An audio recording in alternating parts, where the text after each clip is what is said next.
Hi, my name is Avina Weber. I am 16 years old. I was born with Bacterial Association, and I'm also 50% hard of hearing. Hi, my name is Lemore Weber, and I'm Avina's mom. I came here when I was 13 to Canada from Argentina and landed in Calgary. And my husband and I met there and then moved to Edmonton and started a family. When Avina was born, she was born with Bacterial Association, which essentially it's an acronym. So stands for vertebrae. A is anal atresia, C is cardiac issues, T is tracheal, R is renal, E is esophageal, and L is limb deformity. Avina has all of them except for the tracheal and esophageal issues. Hi, my name is Rafat Aziz. I am the mother of Ali Akbar and Abdullah. We immigrated to Canada in 2014, and they were very young at the time. Ali Akbar was 5 years old and Abdullah was 3. And Edmonton has been our home ever since then. I was born and raised in Dubai, and these boys were also born in Dubai. And my parents are originally from Tanzania, which is in East Africa, even though we have a lot of Indian heritage within us. We love to call Edmonton our home. My name is Mira. I'm 14, and I live in Edmonton. I was born in Edmonton, and my mom is from Israel, and my dad's from India. And my name is Meital Siva Jain. I'm Mira's mom. As Mira said, I was born in Israel and my husband was born in India. We met in India and we came to Edmonton in 2006. And since then we've been living here, and Mira was born here in Edmonton. When Avina was born, she had to go through a significant amount of surgeries, particularly her first 20 hours of life. She had to have her first surgery. And after that, she had to have surgeries usually 3 to 6 months for the first 12 years of her life. This was extremely difficult for us as a family, for Avina as a baby, as a kid, and her sister. And we just, we had to struggle just finding the kind of help that we needed. It's a fairly rare association or syndrome to be born with, because there's so many multiple organs and things that are involved. So there's a lot of different surgeons and specialists. So it's really difficult to navigate it by ourselves as a family, and there wasn't really a whole lot of support, anyone that could help us out and try and figure out how to navigate through that kind of complexity. So it was a pretty lonely time for all of us. One of the best resources that I did find here within Edmonton was, I think it happened a couple years after I found myself as a single parent, was I decided to tap out and reach out to the Big Brothers Big Sisters organization. And I was just like, there was about a 3-year waiting list for male mentors. And I said, it's 3 years. 3 years is going to pass whether or not the names of my boys are on that list. And sure enough, I put their names in. We did the whole intake process. 3 years later, actually it was more like 2.5, I finally got a call, and both my boys had been matched with male mentors. And till today, Abdullah's big brother, whose name is Adam, is now a part of our family, and they do a whole bunch of things together. They do snowboarding, cycling, and he's a great positive role model, not just for Abdullah, but even for Ali Akbar. And he really has become part of our family. One of my earliest sports memories would be probably grade 3. In grade 3, me and my soccer team, we ended up in the city finals. And that was a really important part of my life, because that was probably the first time I had ever been on a team that was actually successful, and that made me feel successful and happy. One of the significant experiences of my life was in elementary. I was dealing with going from surgeries and then recovering at home and having to come back to school. and catch up on work. And I remember like when I would have a new grade, I would have to explain a lot to each teachers about why I needed extra support. Yeah, and it was just really difficult because we found that, Avina was in a lot of pain a lot of the time after these surgeries. And so her mobility was also a bit altered after a surgery, right? A lot of stiffness. And having to explain that to, the administrators and the teachers about why she couldn't participate again. And just people just didn't always understand. So having to modify and always having to miss school and having to pick her up, it was a difficult time for her to adjust and for us to adjust and trying to navigate a system that isn't really designed for, these kind of cases. But now it's getting better and I'm in high school. I found I have a lot more resources and help that I can reach out to, which is really great. One significant memory I have from junior high is probably starting grade 7 in COVID and just doing online school back and forth, and in grade 8 meeting the other grade 7 class who I hadn't met in grade 7, and just making new friends and not having to wear masks anymore. COVID was a stressful time to our family, just like many other families. Mira lost her grandfather back in India to COVID, and she graduated from elementary school remotely, so her all transition from elementary school to grade 7 to junior high was all being done remote.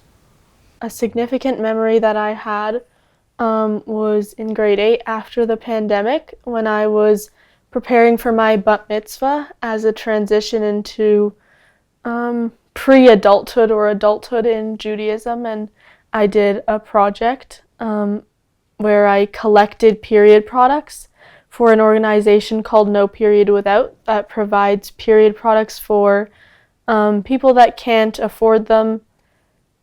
And I did this because I'm pretty passionate, and things like gender equality are very important to me, and I just raised the question of why we should be paying for these products in the first place.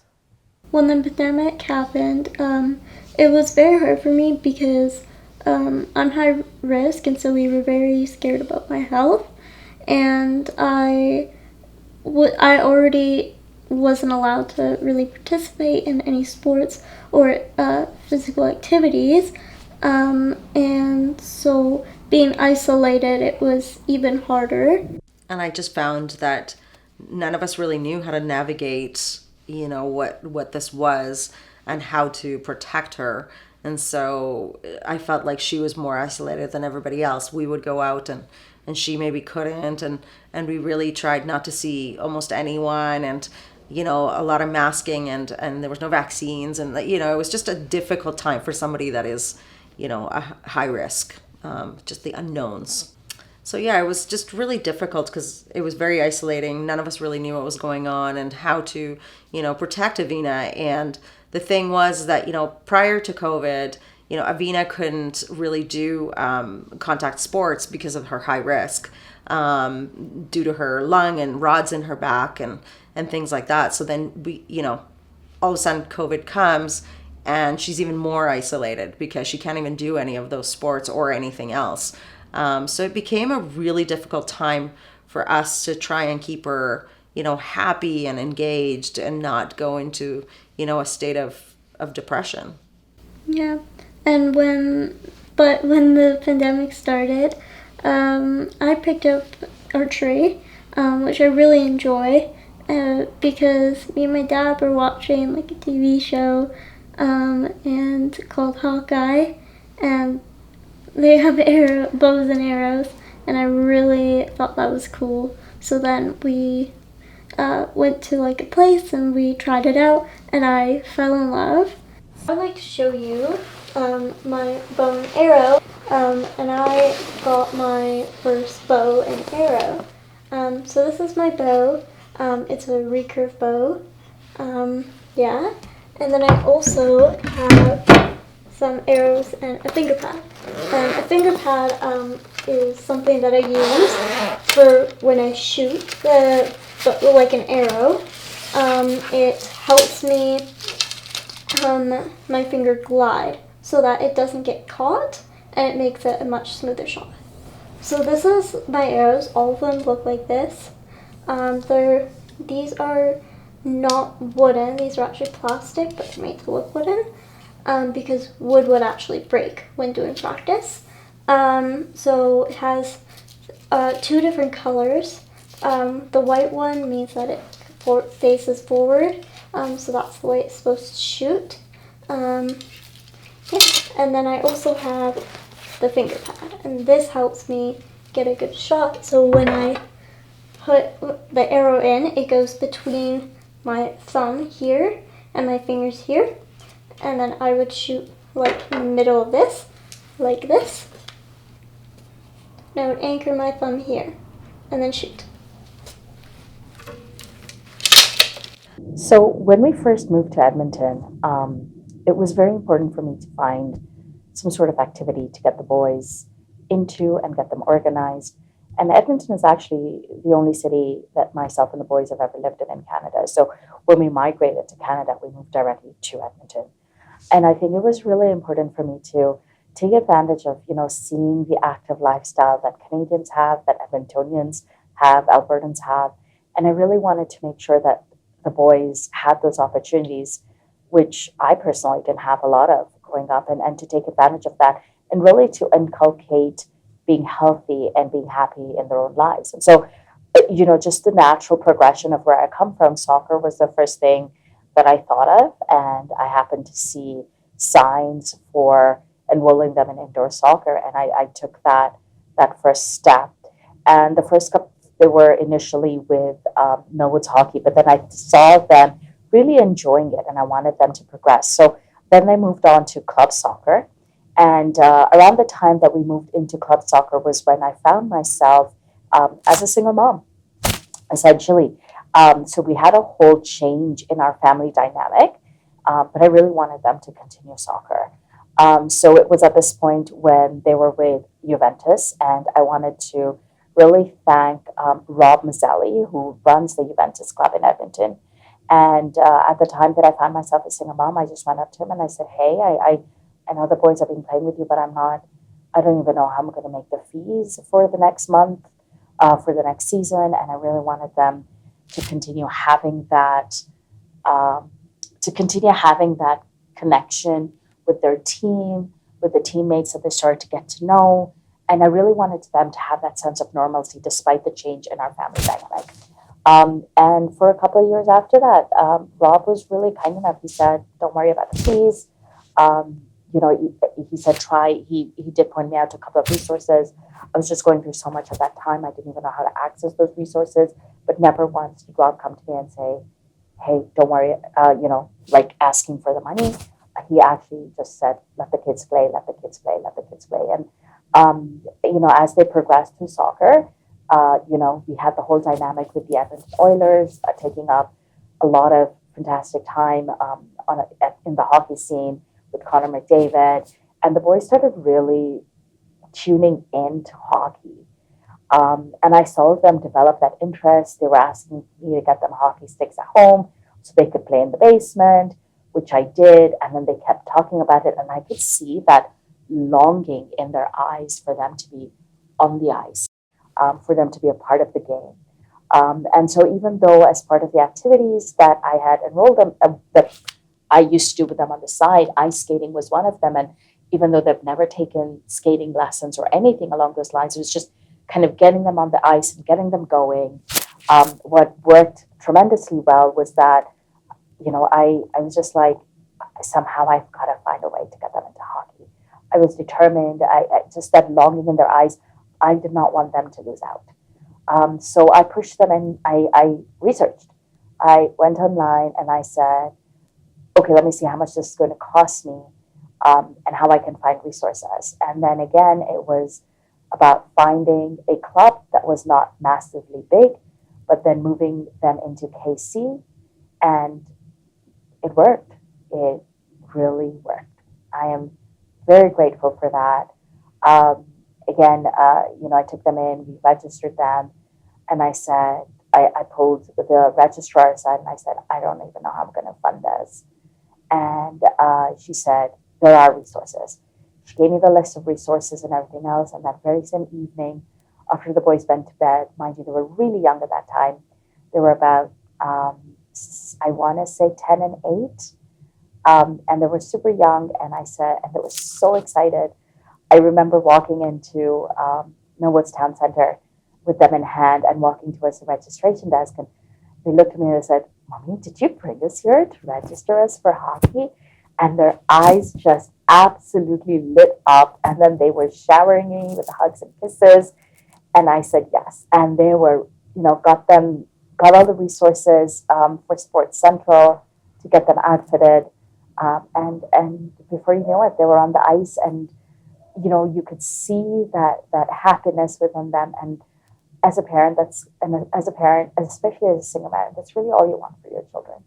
Super happy just to see them on the side and for the fact that they're taking these opportunities and they are working at it and doing their best, working their hardest. I'm happy that it was just a matter of working with the foundation, but then they took it that step further and they're not giving up.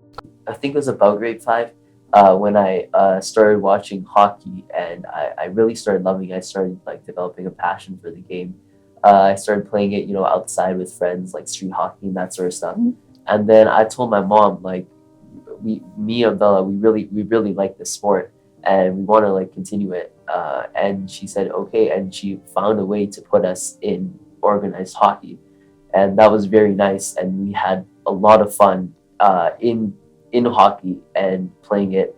The first couple of years was a little bit hard on us. We didn't really know how to play. I think I was using the wrong-handed stick when I was playing hockey first. But as I got better, as the years went along, I started, getting better, scoring more goals, getting more points, that sort of stuff. And right now, today, I am assistant captain and center on my team. When I was in grade 7, I won the minor hockey week for hockey. It was a really great accomplishment, and we even won in overtime. So it was a really close game. The game went all the way to overtime, and I remember I scored 2 goals in that game. So it was a really good memory for me. Yes, we were the complete underdogs in that tournament. No one was expecting us to win. Everyone was expecting a couple other teams to win. So in the group stage, we made it out, I think, first in our group. Which is surprising to a couple of people, but no one thought it crazy. But then in the knockout rounds, we won our first game, then we won our second game, and then our third, and then suddenly we were in the finals. And no one had expected us to get this far, and no one had expected us to win this finals. Mm-hmm. So in the first 5 minutes of the game, I think we got scored on twice, which was horrible. My spirits were completely crushed. I'm like, okay, this is it. We lose. I mean, this was a good enough run. So I was prepared to lose.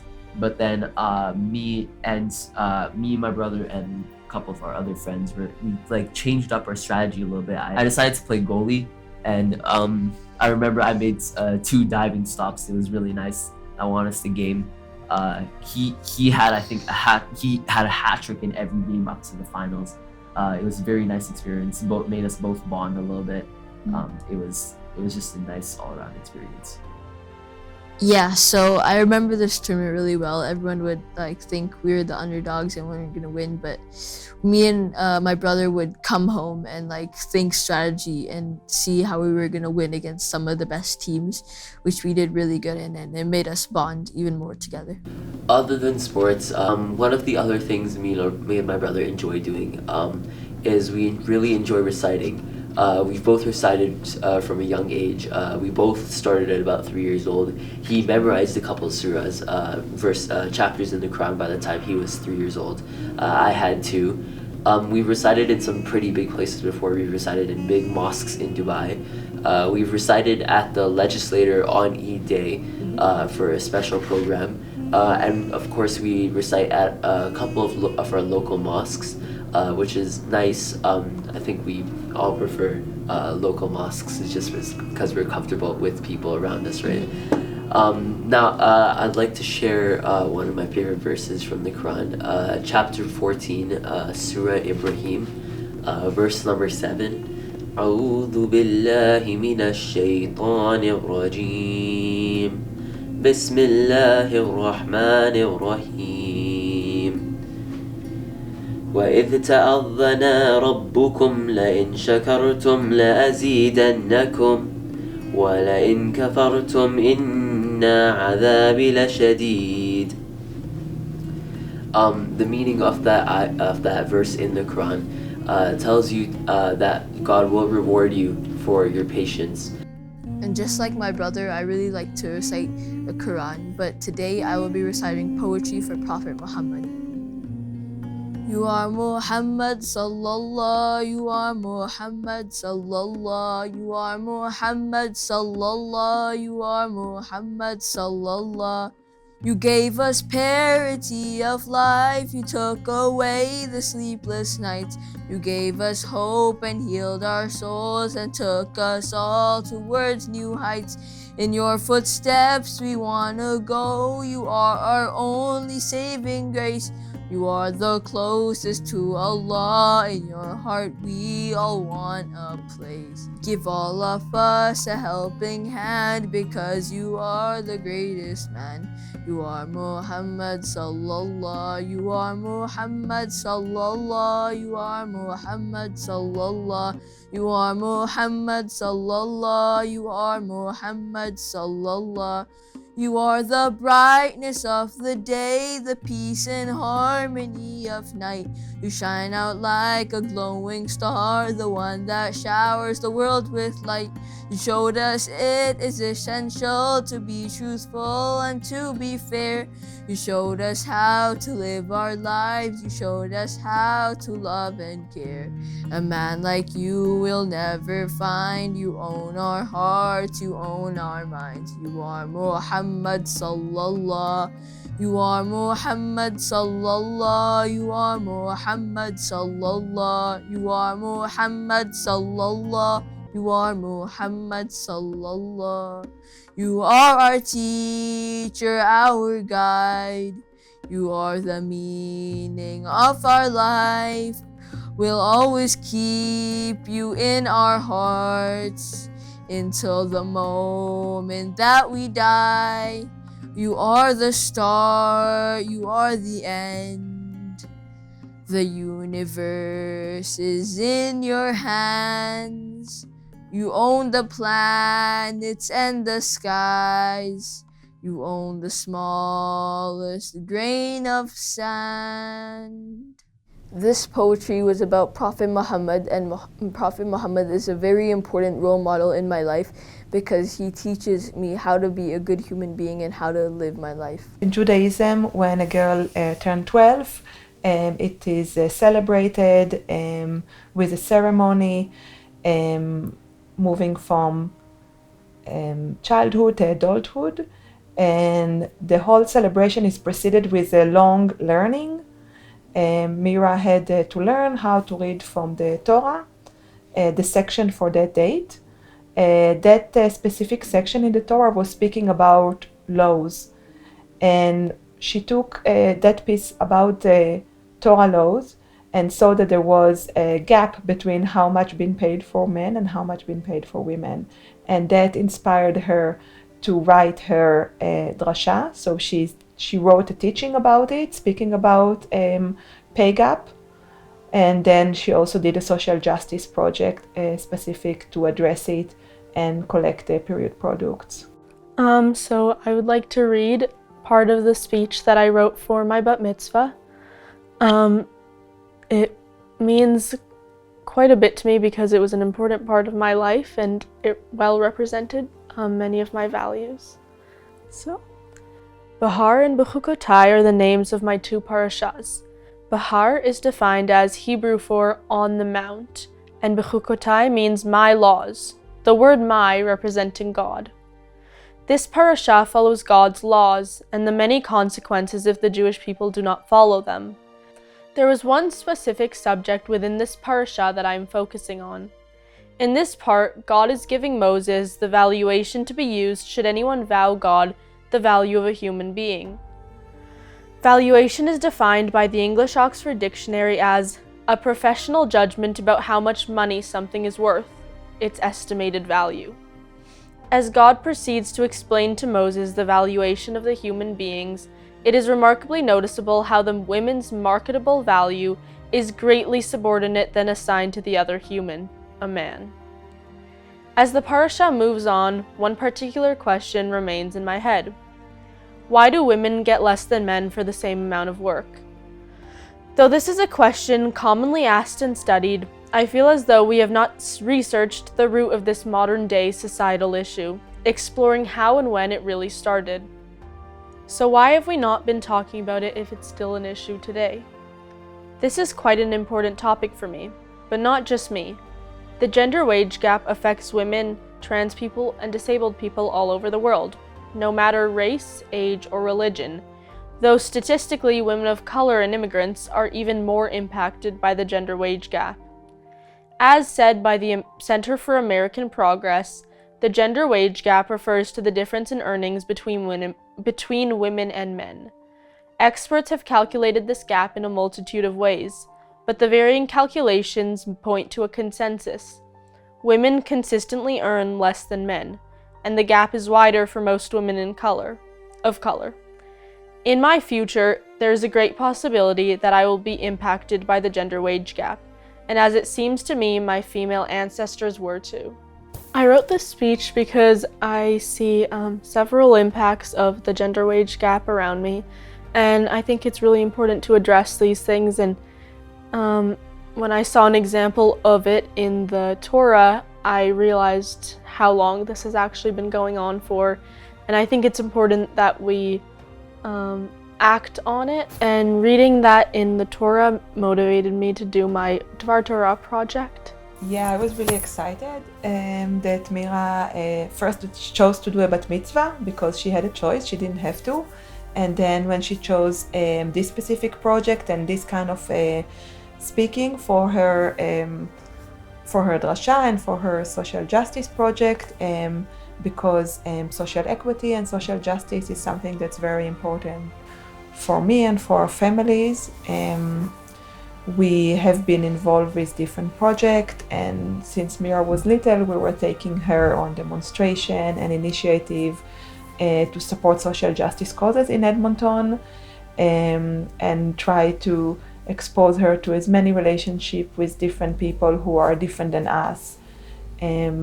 We also been involved with a project in Edmonton to address racism and anti-Semitism. It was called Bet Midrash, Community Conversation about Anti-Semitism and Racism. And we've done it for 3 years in Edmonton. I'm grateful to live in a city and a country that I'm able to meet so many different people that are not Jewish or Israeli like me. And I think it has a great potential to learn how to live together and maybe, even project it back to our home countries. One advice that I have for my fellow Edmontonian is to get to know people who are a little bit different than you. You might find out we all have the same needs. We are all very, very similar. We are all human. We all have this great potential for growth. And we might have different beautiful traditions that we use them in order to grow, but we are all the same. For me, if I had to give advice to a youth my age, I would say if you're passionate about something, learn more about it and act on it and educate others around you. But what advice that I can genuinely give any single parent out there, whichever culture you come from, is that it is hard. It is hard. The first few years are going to be very difficult. There are resources, but unfortunately, sometimes you would have to dig for those resources.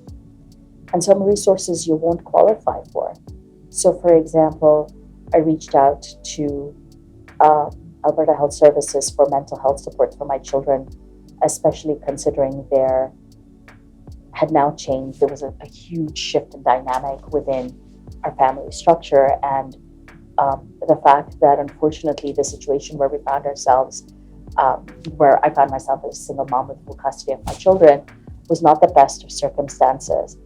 But the fact that they did not display any overt sense of depression or anxiety, and they were doing well in school, they were still being, social at their own schools, those things did not allow me to be proactive in taking care of their mental health. And so that fell on me too, to make sure that mentally they were okay.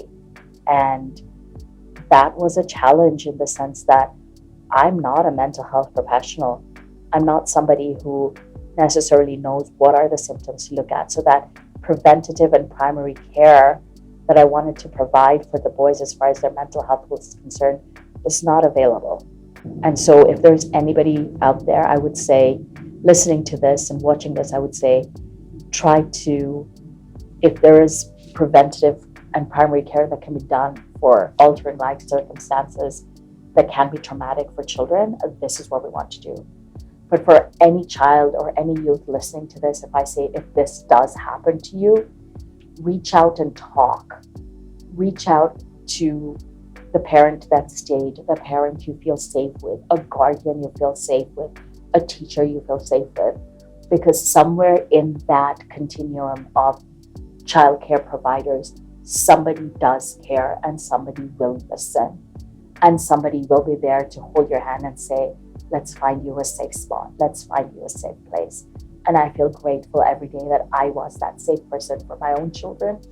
And I am more and more grateful for what these experiences have made me who I am today as a human being, and who have helped me develop and potentially extend that level of resilience to my children.